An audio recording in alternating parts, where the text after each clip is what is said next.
Hello everybody, thank you for joining. We'll be starting this webinar in about 30 seconds. Thanks for your patience.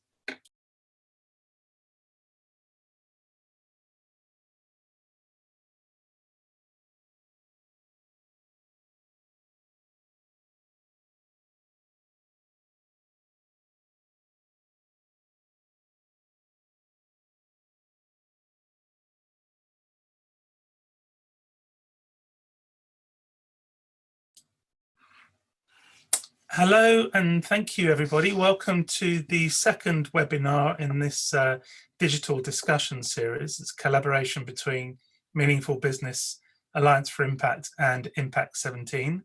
The topic of this one is driven by the demands and the requests we had after the first digital discussion.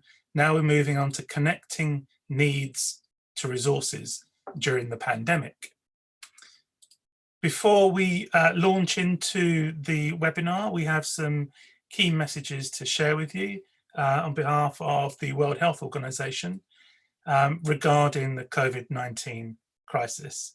So the first message they would like us to reinforce on their behalf and to pass on to companies in particular is to prioritize, please, the health of your staff and the local community and your customers as much as possible. Think local is essentially the message there. The second message is to focus on business continuity. Although the immediate needs right now are health needs, also the economic impact of this crisis is of great concern too. So please look inward and look at your own business to ensure continuity post the crisis. Also, it's extremely important, considering the mass of information that is out there, to refer to and to amplify as much as possible the information and guidance coming from the World Health Organization. The subject of this topic, connecting needs, is one that's been coming to the World Health Organization from a variety of angles, and they would like to reinforce the fact that there are efforts in process to develop platforms that connect the needs with essential supplies, one of which, and the priority one at the moment, is being developed by the World Economic Forum in collaboration with partners, and it's the COVID-19 Action Platform. The priority for the World Health Organization for health needs is financial, and they are asking and coordinating the response through funds on the COVID-19 responsefund.org platform. So if you are able and willing to contribute financially, this is the place to go for those kinds of contributions. We'll be hearing later on about other calls for financial support that cover different aspects of the COVID-19 crisis. And finally, the final message for today from the World Health Organization is to complete, if possible, the global survey from the ICC. We'll be sharing this information with you later on. So obviously you probably haven't been come ready to write this down or record this information. So we'll be sharing it with you, those that have registered for this call, soon after. So following those messages, we're really pleased to have with us today three excellent speakers who are on the front line of what's going on with the COVID response crisis. The first speaker we'll be hearing from is Saba Sobhani, the director of the International Center for the Private Sector in Development from UNDP, the United Nations Development Programme. And after Saba, we'll be hearing from Alessandro Fedeli, the global head of the private sector unit at the International Federation of the Red Cross and Red Crescent Societies. And then finally, we'll hear from Laurie Foster, the Director of Corporate Strategy from the International Association for Voluntary Effort. After that, and during, you will have the chance to raise your questions, and there in particular in two ways. We've turned off one of the functions to make things simpler, so that we can monitor and extract the questions coming from you in the chat function. So while the speakers are talking, you may type in your questions and the other panelists will try to answer your questions. So please don't expect a response from the person who's speaking at that time.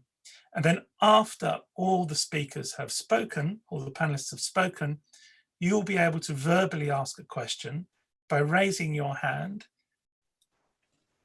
and we will select you, hopefully we'll select as many as we can from the list and give you the floor to be able to ask your questions.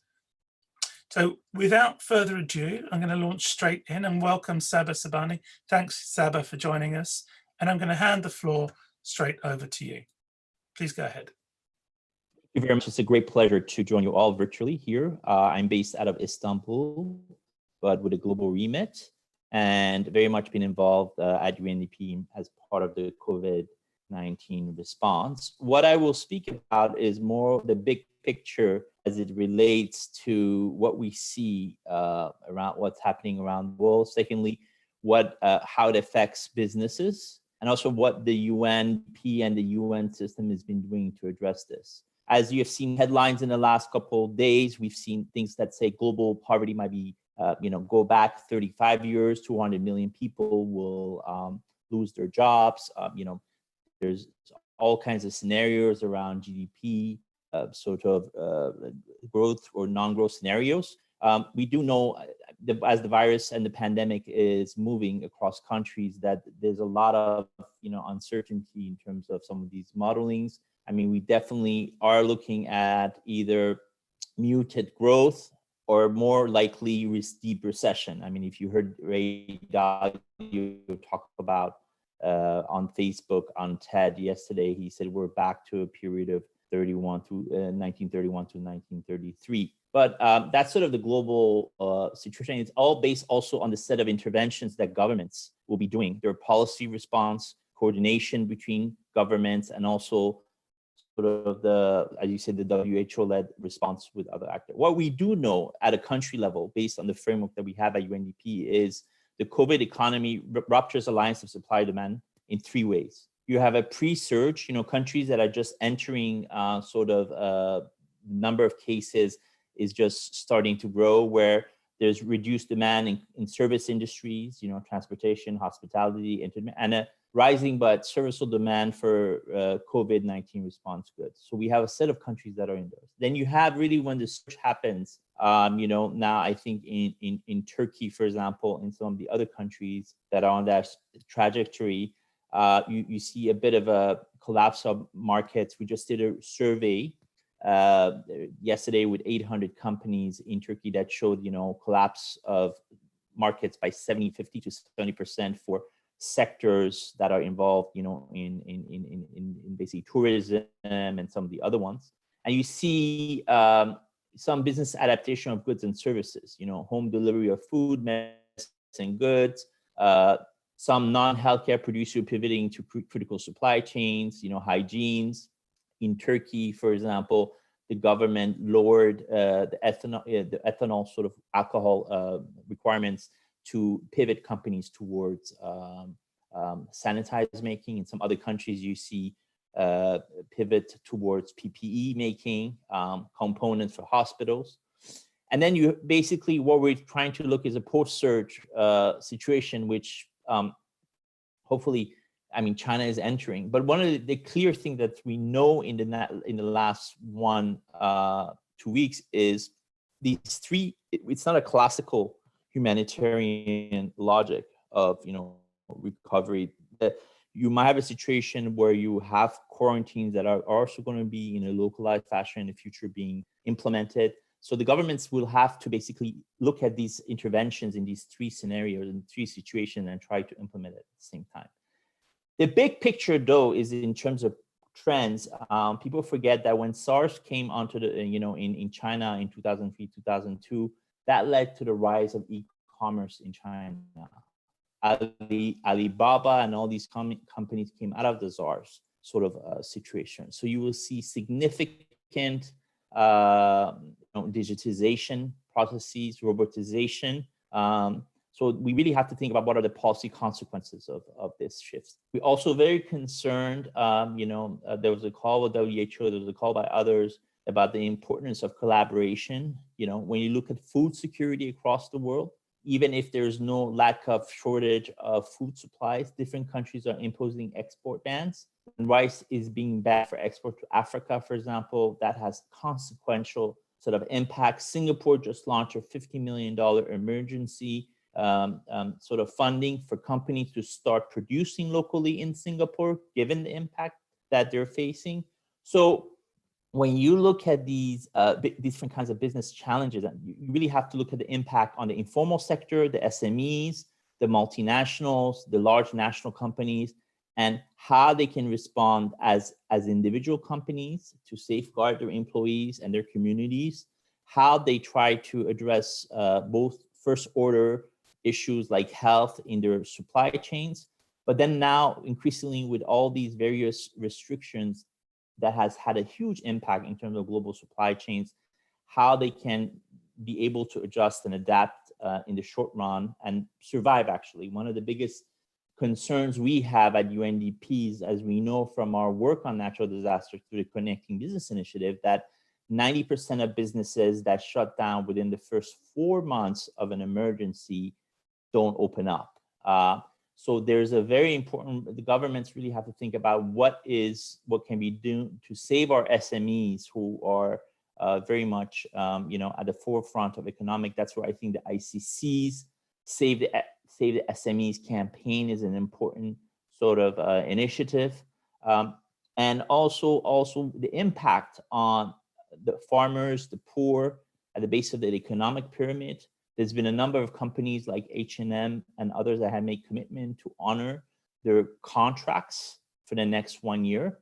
I mean, this is not a perishable good, but what does it mean for the coffee and commodities value chain? So we have to also see what are the types of business actions that need to be fostered. One, governments have a role to play to mitigate the impact on the SMEs. Secondly, there has to be a means to work with the multinationals in different supply chains to try to also mitigate the impact on sort of the workers. Part of it might be through pivoting, to PPEs and some of the other areas that there's demand.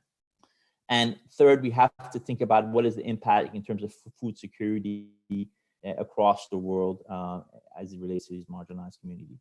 At UNDP with OCHA, we host an initiative called the Connecting Business Initiative, where we very much have 13 business networks across the world from countries like Mexico and the Philippines, where businesses have come together to work on response, recovery, and preparedness. And many of them have been involved in the COVID-19 response. In the Philippines, PDRF, for example, brought together a coalition of actors in the food sector and made a commitment of $30 million in grocery vouchers that will be distributed among the urban poor, 1.5 million urban poor in the next month and a half. This is an outstanding commitment from them to try to address the immediate needs of their populations.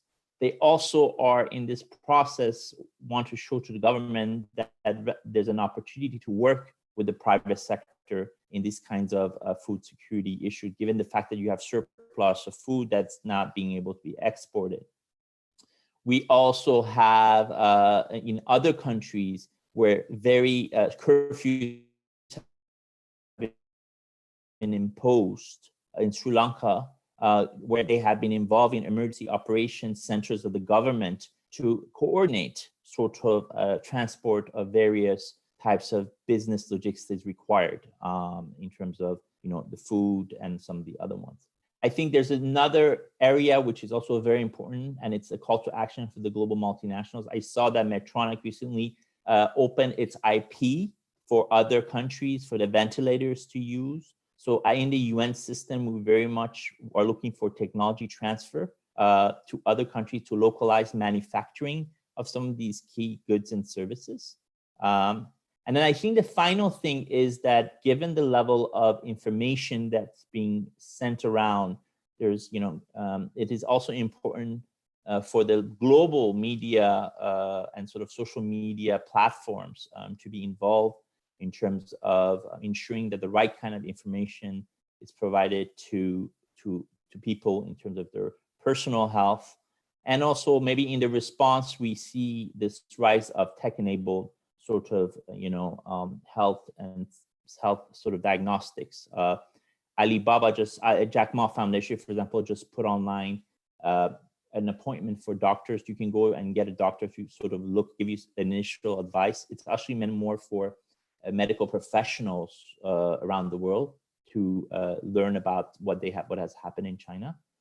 So these are some of the big trends that we see. And as far as the UN is concerned, we do have 3 pillars of response. One, as Andy mentioned, is the WHO response and the fund that aims at raising money to be able to provide emergency health products in the countries that are affected. The second one, which is OCHA-led, is the humanitarian response plan that tries to address COVID-related response for refugees and vulnerable population in fragile and conflict-affected countries. And the third one, which UNDP is also playing a leadership role with the UN Secretariat and others, is looking more at this, what I mentioned early on, is how do we ramp up at a country level manufacturing of these goods? How do we build the capacity for the health systems? And also, how do we mitigate some of the long-term impact of these various as you know, also the multilateral development banks have mobilized up to $300 billion worth of funding, loan, grants to try to stave off this cataclysmic sort of economic impact. They're trying to various instruments just to maintain the lifeblood of the businesses to survive, But there's also an opportunity to use this as a way to pivot towards a more resilient type of economy of the future that is not just going back to usual business. So I think it's very important, and this is where the UN's job will be, is to really ensure that when we look at the future, we're trying to reimagine that we don't go back to the same sort of fossil-dependent, non-sustainable types of activities that we had before. Thank you for your time. Thank you very much, Seba. I have a question that somebody posted when they registered to attend the webinar, which I'll read out to you. Maybe you could just very quickly give a response to that. It's, how are you organising the collaboration between the private sector and the public sector, their needs? Sure. As I mentioned, three levels. One is at the global level, you have the WEFs of the world that are coalescing and bringing multinationals together, and they're interfacing with the UN agencies. From our side, and I think our colleagues at OCHA, what is important is to build the local connecting tissue between businesses. And we always say is the worst time to share contacts with businesses is during an emergency. So these local platforms like PDRF in Philippines, APAD in Sri Lanka, Senaset, that are working on disaster are becoming very much the platforms that are integrated into government and sort of disaster management capabilities. So that is, I think, the second one. The third one is really specifically directly UNDP being the largest procurer of health goods for governments. This technology transfer mechanism that we hope to activate with other partners would be critical. I mean, we saw that happening during the HIV/AIDS period. We do need to also really foster a ramping up of some of these manufacturing because the supply of a lot of these things are still limited. So that's how we're looking at our collaboration. Great, thank you very much, Seba. Please hang around, and as the attendees on this webinar post questions, which I hope they will, please try and answer them in the chat directly. And then when all the panelists have spoken, we'll take some verbal questions from the floor as well. With that, I will hand over to Alessandro Fedeli from the International Federation of the Red Cross and Red Crescent Societies. Over to you, Alessandro. Thank you, Andy. Hello, everybody. So I hope during the next 10-15 minutes, I can really share my experience in the management of this response to the COVID-19 and how I'm interacting with the private sector. I will try to structure my talks in 3 moments. First of all, I'd like to introduce a little bit what we are doing for the COVID-19. Then I was thinking in preparation of this workshop, which are my reflection on this, and I have identified 3 main paradoxes that I'm facing with in this very extraordinary response, and then quick do's and don'ts that I'd like to share with you, so then I can be ready for a Q&A session. So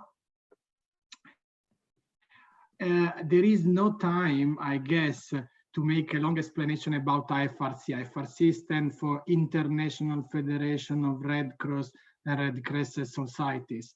And we are just one component of the entire Red Cross movement, which include ICRC and the National Society. So I'm going to share with you mainly the experience as IFRC, but I hope I can also provide you a wider picture of the entire movement. So as IFRC, you know that we have recently launched an appeal of 150 million Swiss franc, which is part of a larger appeal of 800 million. Until now, we have approximately a coverage of 20 million. So we still need to fundraise for the remaining 80% of the appeal. And basically, while we speak today, we are already working with 149 national societies out of the total of 192 national society, which represent the entire network that we represent. Now, what do we do as a coordination body? Basically, our activity is articulated in 3 main pillars. We have the health and care pillar, we have the risk communication and community engagement pillar, and then probably the most important role we have as a secretariat of the membership organization, the National Society Preparedness. In terms of health and care, it's quite intuitive that we are working on epidemic response, mental health and psychological support, clinical and paramedical services, and most important, the social support to people affected already by epidemic contaminated mission. And then in terms of risk communication and community engagement, this is something that we are doing together with the WHO and UNICEF. We are trying to set up a global strategy and guidelines for country plan related to risk communication and community engagement. The third pillar is very much specific to, let's say, our mandate IFRC, because as also was already mentioned by Saba before, we are very keen in continuity planning. This is for sure an extraordinary event, but we have also to think what is going to happen when the event is over and when we need to start again in a sort of business as usual. So we are assessing and providing support to assess the impact of this epidemic, and we are trying to emphasize the importance of capacity building for national societies. Now, with this in mind, I provided to Andy a lot of information that I'm going to share there, where you can also find a lot of links to download a lot of relevant information. Information and link about the guidelines on health, risk communication, and community engagement. And also it's important to know that within the large exercise, the large fundraising exercise we are doing, there is an important also dimension of non-food item needs. Just to give an example, we are looking for 5 million gloves for examination, more than 2 million professional mask, respirator N95, other type of more general surgical mask in the order of 7 million, and so on and so forth. So all this information can also be shared after this meeting. And in the same deck that can be available, you can also have a precise name, contact point of the different, let's say, business line of this appeal. You have a contact person for the operation coordination, for the planning, monitoring and evaluation, supply chain logistic coordination, the liaison with WHO, public health in emergency, communication, and so on and so forth. So we wanted also to use this opportunity to provide very concrete support for people that wanted to engage with us or want to really support our response. So with this introduction, it's clear that this is an extraordinary event for all of us, sometimes also personally, because this is not something that is happening far from our nice offices in the developed countries. This is something that is next door. Sometimes many of us have a friend that got the coronavirus. So it's something also emotionally very impacting. And therefore, I was thinking that maybe it's interesting for you that I share the 3 paradoxes that I have identified in my experience in the last 3-4 weeks. So the first paradox in the relationship with the private sector is small versus big, in kind versus cash. It's clear that when I look at my role as responsible for private sector globally in the emergency context, normally private sector play a relatively small contribution in cash terms, in the order of 2%. When I look today and I project the potential fundraising, pure cash fundraising opportunity from private sector, I'm talking in the order of 20%. So clearly there has been an extraordinary response from big corporations to provide financial support to this initiative. The second is that normally IFRC as a coordination body, non-implementing organization, play just a coordination role and a relatively small role. On the contrary, this time we have launched a global appeal that we are coordinating from a global office of Geneva, involving and coordinating at the same time 5 regional offices, and as I said before, 142 national societies. So you can imagine that we are really overstretched. I'm working night and day as well as my colleagues. And also, as I said in the past, the role of private sector is important, but it's more in the in-kind part. For instance, access to satellite image to make an assessment of the situation after a flood rather than logistic support. In this case, there is much more cash management. So this is the first paradox, small versus big, in-kind versus cash. The second paradox is long-term versus short-term. So the added value and the strategic role that private sector has in the dialogue with the humanitarian sector is normally in setting up a long-term strategic partnership. We normally define a thematic, we work together to develop a program. The program can be a program on WASH, a program on education, a program on shelter, just to give you an example that I've been responsible for. Today, it's a completely different picture. Today, we are in a very short-term solution. It is action-oriented. It is about emergency. It is about I take the money with the highest level of flexibility, because this is the characteristic of the very volatile virus, and I decided in the most efficient and effective way how to use the cash that have been donated. So this is another important paradox that is new in the relationship with the private sector. So it's also the new for us when we establish a conversation with the private sector partners, existing and new.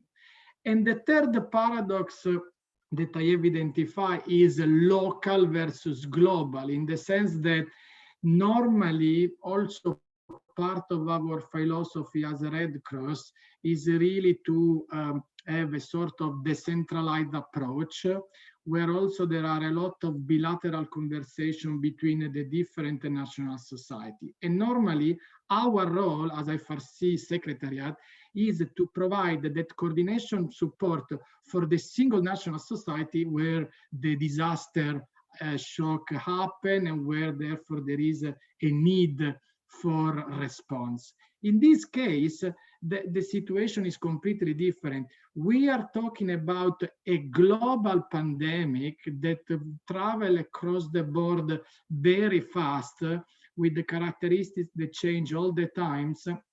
So in this case, we are not local, we are not bilateral, we are global. We are asking to have global allocation of money without no major earmarking. And we are working at the movement-wide level, because as I mentioned at the very beginning, the global appeal that we have launched is a coordinated global appeal of 800 million, which includes our 150 million, the 400 million coming from the national society, and then 250 million coming from ICRC. So as you can see, there is, let's say, we are putting in discussion all the guiding principle of the long-term strategic relationship between the private sector and the humanitarian sector, in my case, Red Cross, because we are in extraordinary situation where we are learning every day new things. So if I can do a very simple recommendation, I think please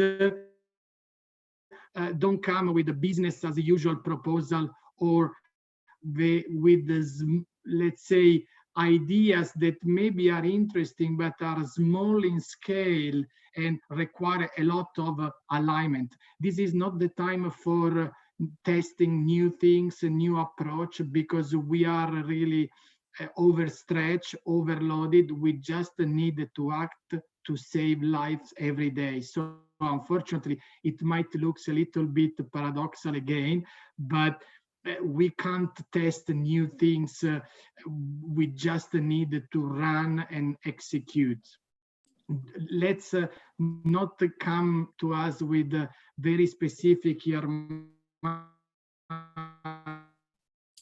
Sorry, Alessandro, I'm going to have to interrupt you there. The sound, having some problems with the technology there, but hopefully we'll be able to come back to you. We'll be able to come back to you as soon as we can. Thanks very much for that. In the meantime, it's quite timely as well. We'll hand straight over to Laurie, and then when Laurie's finished, we'll come back with some questions for the panelists. Over to you, Laurie. Thank you, Andy. I'm happy to talk about how IAVE's members, corporate members, are responding to the crisis. Just as a way of background, IAVE is a 50-year-old NGO that advocates for volunteering around the world, all forms of volunteering. And we do several things. We convene, we have World Volunteer Conferences on corporate volunteering and all other types of volunteering. We develop new knowledge about volunteering. We are in the process of launching a major research project on corporate volunteering. And we also facilitate networks. For example, there are national organizations around the world that promote volunteering. We have a network of those. We also have a network of global companies, the Global Corporate Volunteer Council, and a subgroup that meets to discuss ways volunteers help in disasters, both humanitarian and natural disasters. So my remarks are based on regular conversations we've been having with 50 some companies whose employees regularly volunteer. Normally we meet in person several times a year. Now we're meeting virtually several times a week. The companies we work with are deeply committed to volunteering in their communities and across borders. But in many instances now, they have suspended in-person volunteering for obvious reasons. Many of them have virtual volunteering in place and are doing some new virtual volunteering and are being quite creative. So employees, bottom line, are eager to volunteer. They are volunteering, but at the same time, as you've heard from Alessandro, nonprofit organizations are swamped. And this is not a good time to initiate new partnerships or new programs with a new partner. But there are many things that corporate employees can do and are doing. For example, funding, as you've heard, is very important. And what a number of companies are doing is offering matching funds. So in other words, they have a list of organizations that employees can volunteer to or make donations with, and the company will match, sometimes 1-to-1, or more recently, many are doing 2-to-1 to different organizations. Secondly, there is hands-on volunteering, community volunteering. Although most countries and communities around the world are asking people to stay home, there are still a need to deliver groceries to the elderly, to pack food for food banks, and people are stepping up and doing just that. Also, companies are sponsoring blood donations, blood drives, and companies and individuals are walking out to participate in those. There's a good amount of corporate organized virtual volunteering that's taking place. I found that particularly our members in Spain, such as Iberdrola, Telefonica, and La Caixa, have programs where employees are adopting a pen pal, perhaps in a nursing home or in homes for those who have disabilities, and writing to them or calling them on a regular basis to check in and see how they're doing. Some are even working with the Spanish Red Cross to do that. EDP in Portugal similarly has adopted a program where employees check in with a variety of those who are isolated. Also, companies are responding to what is becoming worldwide unemployment, and they are mentoring young people. They've had programs in place where they mentor young people to help them get jobs in the best of times, but these are not those times. And now they're focusing more on helping them get jobs right away. They are helping them to find jobs and also to practice their interview skills. All of this online with employee volunteers. Secondly, with schools closed down, there is a need for online content. Teachers are scrambling to learn new ways to teach online and are looking for content. So some of our members, such as IBM, is providing STEM content. Schneider Electric, the French firm, has had units on sustainable development, which they have now put into an online format. A number of companies have sponsored hackathons. Airbus, for example, recently had a hackathon where they had employee volunteers come up with ideas for the plastic visors that medical workers can wear to keep them safe, and came up with a number of good designs which they have put into place. SAP also had a hackathon with the German government where they came up with a way to track hospital beds that were open on a real-time basis. So very innovative uses of employee volunteers. At the same time, there are a number of ways that individuals, those on the line, company employees, everyone can volunteer to help respond to the pandemic. And there are 5 different ones that our employees particularly like. One is Career Village. It provides career advice from individuals such as those on the line who've had robust careers, can answer questions to those seeking advice. Missing Maps is another online opportunity for volunteering. You can provide detail of your local community to Missing Maps, and these will help experts in responding to emergencies. Translators Without Borders is another online opportunity, and currently they're looking for help with COVID-19 specific messaging. I looked yesterday and they're looking for Chinese speakers, many different dialects, Thai speakers, Vietnamese speakers. This you can do from home. UN Volunteers has an online volunteering section that you can participate in and help all over the world in a variety of languages. And finally, MicroMentor is a popular and well-used platform that many of our members use to mentor small businesses. And Saba talked about the urgency of getting small businesses back up and running, and this is a way to mentor those small business owners. And I'm happy to take any questions about how employees can volunteer or individuals. Great, thank you very much, Laurie. Actually, we do have a question. If someone who wants to volunteer works for a company that doesn't have an organized response to COVID-19 just yet, do they need to tell their employer, given that they are most likely working from home? Actually, it would be a good idea to let their employer know, because I could envision that companies would they definitely will be rethinking their volunteer programs, and this gives them a chance to see what employees have been doing, what they're interested in, and perhaps post-crisis to come up with some new partnerships with different organizations where those employees have volunteered. Thanks, Laurie. We have a question from the floor from Anita. Anita, could you introduce yourself and ask your question to the panelists, please? Hi there, Laurie. This is specifically for Laurie. My name is Anita Bieberg, and I'm from a company called Seva Exchange.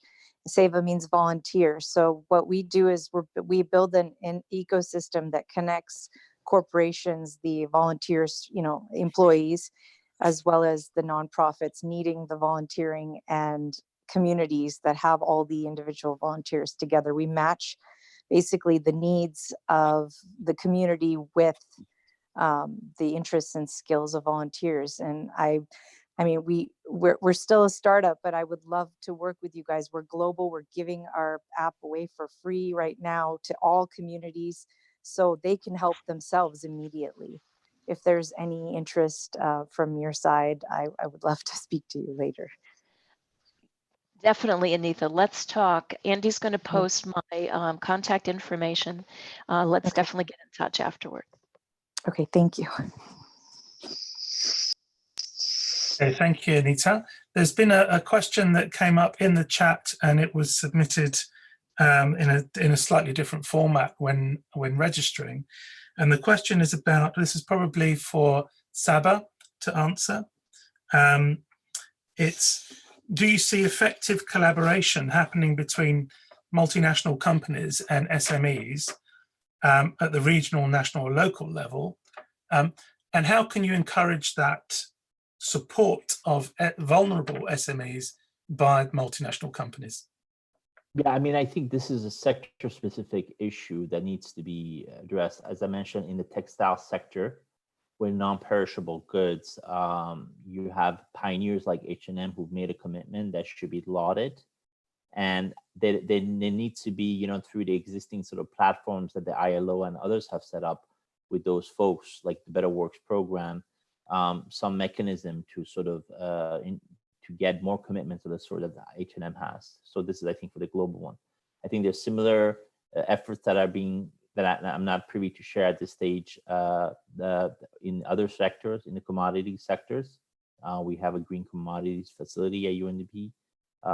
There's a sourcing element to it, but also let's remember there's a food security element to it. I think that The biggest threat we have to think about is, you know, if rice from Asia is not being exported to Africa, there's different onions, you know, is a national security issue in India. So all of these sort of fluctuation of prices are going to affect significantly the poor.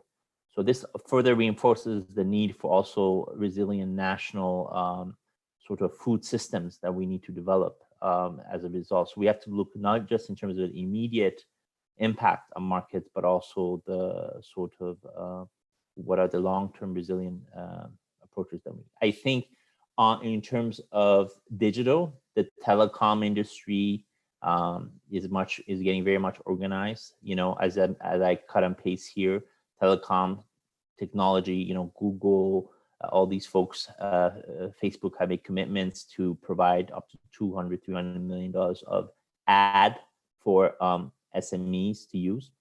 There's a very interesting article in the New York Times today that talked about how tiny little e-commerce sites and local production across the US have a multiplier impact in terms of economic development, even before the COVID crisis.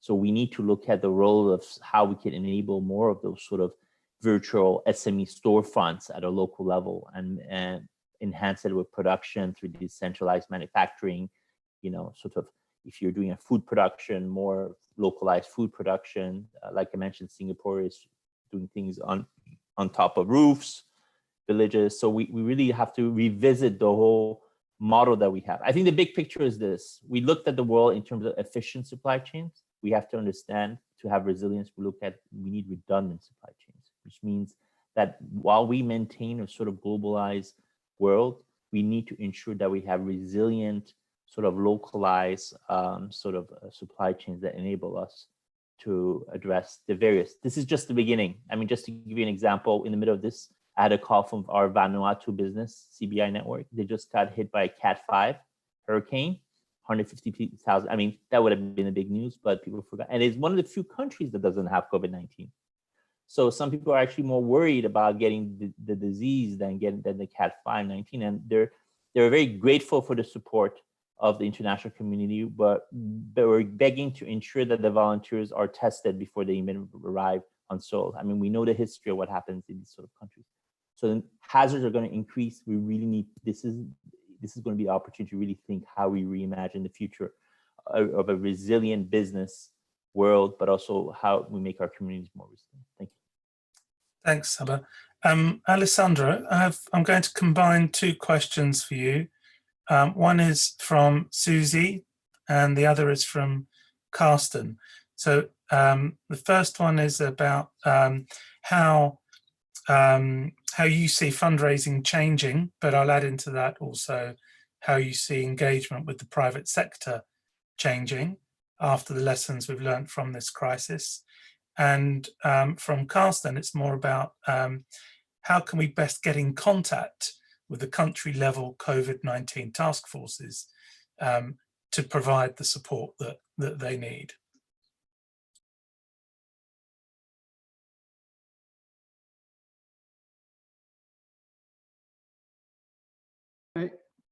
Are you okay? Can you hear me?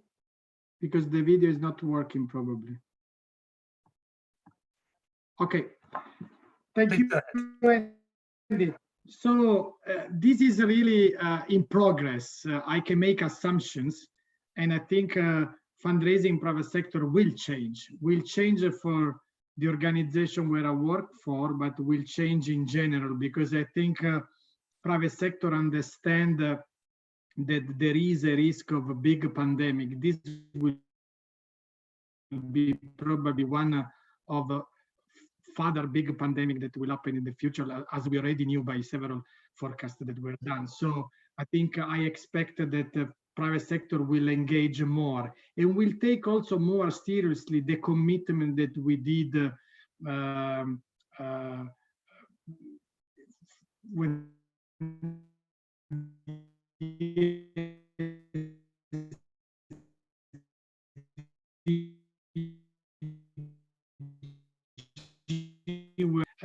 there is I think, an session that we do because today private sector, I see much more talks than action. I wanted to see less talks and more action, to be honest. I'm involved in many panels, many conversations.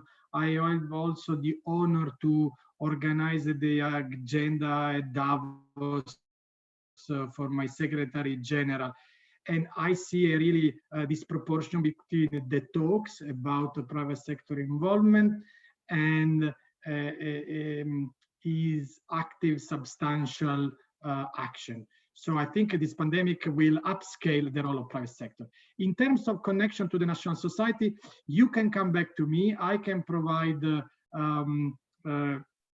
contact at the national level. We operate through 5 main regional offices.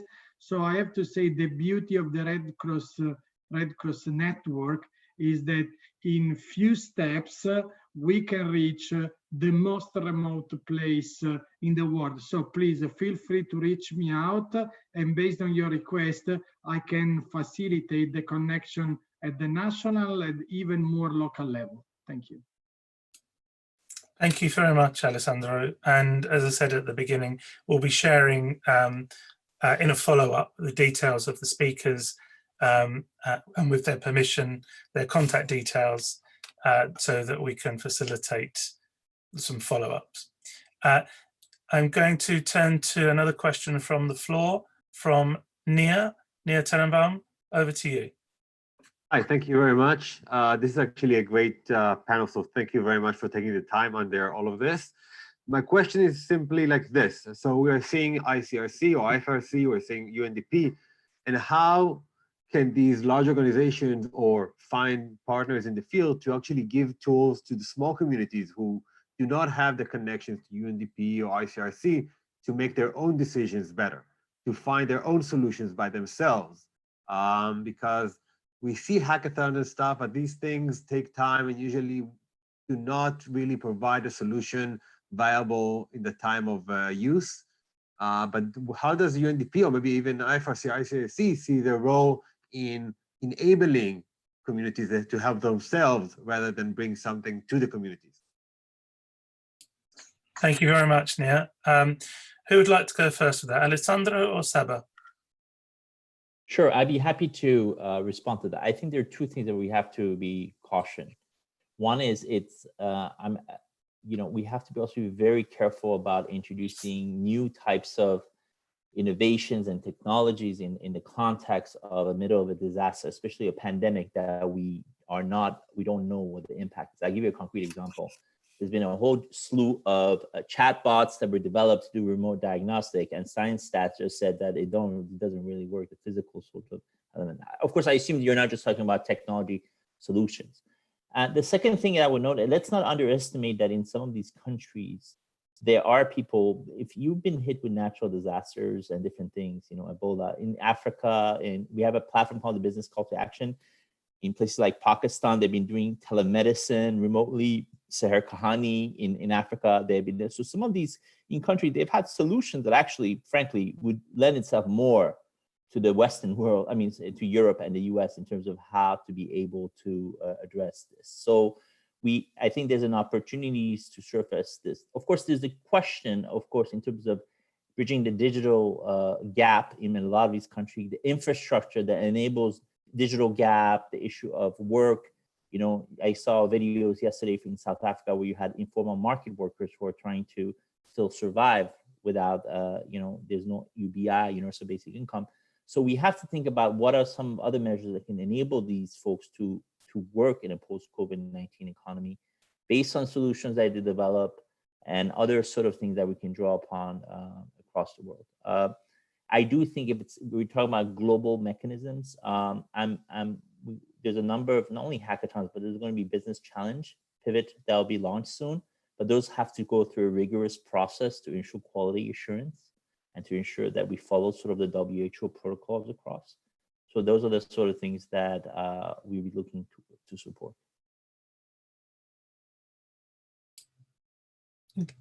Go ahead, Alessandro. Let's try. If we have a sound problem, I'll have to switch you off. Okay, Nir, my understanding is that you want to understand how big organization interact with the more local, smaller NGO. Let me be precise here. ICRC, IFRC, UN agency, they are not all the same. I represent IFRC, and I think I am the quintessence of the localization, the execution of the local agenda. I represent the largest humanitarian organization, but an organization which is hyper decentralized. We have more than 13 million volunteers that operate through 165,000 local branches. So we are everywhere, but we operate always with the very strong principle of community-based approach. We are in fact leading globally the conversation around this mindset, this approach. We have a very strong, let's say, community risk assessment mechanism that allowed us to define program and to design response precisely based on the bottom-up process that we receive from the local communities. So allowed me to disagree if your impression is that IFRC or Red Cross is a global monolithic organization that works decentralized. It doesn't have a community-based approach. This is exactly the contrary.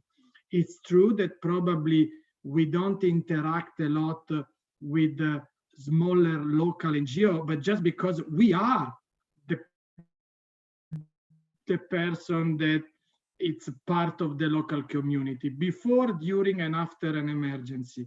And in fact, I think we are really uniquely placed, particularly in this case, to respond to COVID-19, because we don't need to move people from one mission to another, from one location. We are already there all the time. That's all what I want. Thank you very much, and that's very good timing. I would just like to say that I'd like to thank all the attendees for joining this and to give you the opportunity to communicate with us the main issues you would like to be conveyed to the World Health Organization through this channel from the perspective of the private sector, and we'd be happy to convey those messages. We'd also like to hear from you what topics you would like to hear about on the next digital discussion forum, if there's ways that we can improve it, and who you would like to hear from.